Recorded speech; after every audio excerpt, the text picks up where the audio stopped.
Hey folks, and welcome to CarStars' 10 Wild Facts about the Heist's 67 Mini Coopers in the 1969 movie The Italian Job. Fact number 1. Between 16 to 18 Mini Coopers in total were used throughout production, despite the many claims you'll see online of 30 or more. The primary cars were a mix of 6 original 1967 Mark I Austin Cooper S models, which served as the hero and stunt driving cars for the prominent chase scenes, while the rest were either used as backups or for the more destructive stunt scenes. The Mini Coopers were sourced directly from British Motor Corporation, BMC, with the production team having to purchase most of them, as BMC only supplied a few at a discounted rate and were not willing to back the film in exchange for the promotional opportunity. 6 of the Minis were done up with the full, now iconic paint schemes, additional signature accessories, and other details to be used most prominently throughout the film. However, they had a number of other modifications beyond aesthetics as well that we'll get into the details of a bit later on. Fact number 2. The Italian Job Minis were equipped with their stock 1.3-liter inline-4 engines that came standard in the Mini Cooper S models of the time. These engines were known for their reliability and impressive performance, given the car's lightweight design.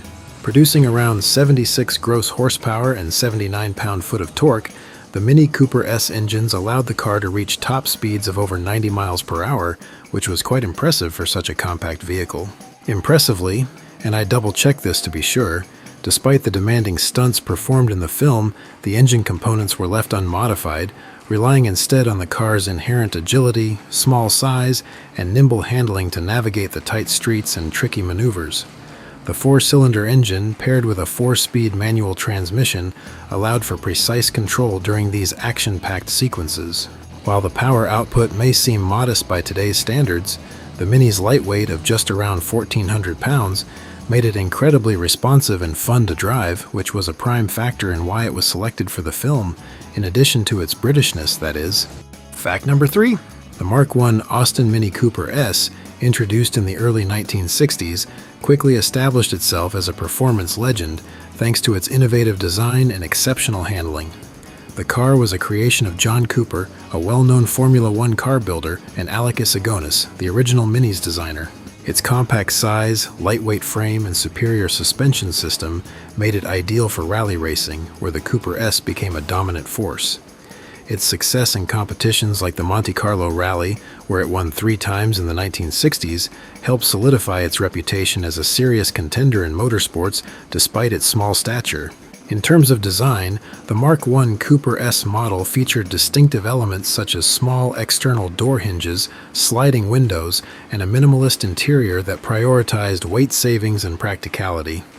It also came equipped with front disc brakes, a significant upgrade over the standard Mini's drum brakes, giving it better stopping power and control, particularly on rough rally courses. The compact dimensions, with a wheelbase of just 80 inches and a total length of 120 inches, made it incredibly nimble, allowing it to weave through tight corners and city streets with ease. Its iconic design, combined with its motorsports pedigree, made the Mark I Mini Cooper S a beloved car both on the track and among everyday drivers, cementing its place as one of the most celebrated small cars in automotive history. Fact number 4. As you may have guessed, the Mini Coopers used in the movie underwent several modifications to be able to handle the film's intense stunts and chase sequences. For example, the cars were fitted with magnesium sump guards to protect the undercarriage during the many jumps and rough driving scenes. The Minis also had their suspensions reinforced to endure the high-impact stunts, and roll cages were installed for driver safety. One of the standout visual additions to the Minis were the CB brand spotlights mounted on the front, a key detail that added both rally style and practicality for the drainage pipe driving stunt. Additional modifications included the fitting of quick-release hoods and specially mounted cameras for close-up shots during the chase scenes. Although mistaken for black racing stripes by some viewers, these black strips on the Mini's hoods were actually black leather belts. These straps were a practical addition used to secure the hoods during intense driving sequences and stunts, ensuring that it wouldn't flip open at high speeds or when performing rough stunts. Fact number 5. The thrilling and dangerous stunts in the film have become legendary in cinematic history, particularly for the precision driving involved. The film's extraordinary car chase was shot across multiple locations in Turin, Italy, featuring some of its narrow alleyways, rooftops, historical buildings, and even part of the city's drainage system. One of the most memorable scenes took place on the roof of the Fiat factory, where the Minis raced across it before making a daring, quite long jump from one building to another. Although the excellent stunt drivers made it look easy, this and all of the stunt driving in the film was actually incredibly risky, as they maneuvered the cars at high speeds through tight, confined spaces, all without the aid of today's CGI or safety technology. As per some of the stunt drivers involved, the most nerve-wracking stunt scene took place on the roof of the Palavella in Turin, a building about 150 feet tall. The stunt was particularly dangerous because the sloped roof had no railings and limited visibility of the building's edges. This made it difficult for the Remy Julien stunt team to know where to stop, increasing the risk of driving off the edge. The sequence required exceptional precision and coordination to navigate safely, making it one of the film's most challenging scenes. Remy and his crew faced numerous difficulties during filming, especially considering the low ground clearance of the Minis, which made jumps and high-impact stunts even more dangerous. Despite the challenges, the stunts were executed with remarkable precision. Fact number 6. The movie originally was to include an elaborate, highly choreographed driving sequence where the Minis and police cars performed a dance of sorts to classical music. This scene was filmed in the Agnelli Hall, creating a surreal and visually captivating moment with the cars performing synchronized movements. However, despite the ambitious nature of the scene, it was ultimately cut from the final film. The decision to remove it was made because the pacing of the movie required more intense and action-packed sequences, and the whimsical nature of the dance felt out of place with the film's overall tone. The team involved in creating the sequence, including the stunt drivers and director Peter Collinson, were deeply disappointed by the decision. They had put a great deal of effort into perfecting the precise and meticulous maneuvers of the Minis and police cars, which involved highly complex coordination to ensure safety during the synchronized driving. Many felt that this scene would have been a standout moment, adding a unique artistic element to the car chases. The frustration stemmed from the fact that hours of hard work and creativity were discarded to prioritize the film's faster-paced action. However, the dancing Minis scene can still be found as an extra feature on most Blu-ray and DVD releases of the film, fortunately. Fact number 7. After filming ended, the fate of most of the Mini Coopers used in the movie was rather unfortunate.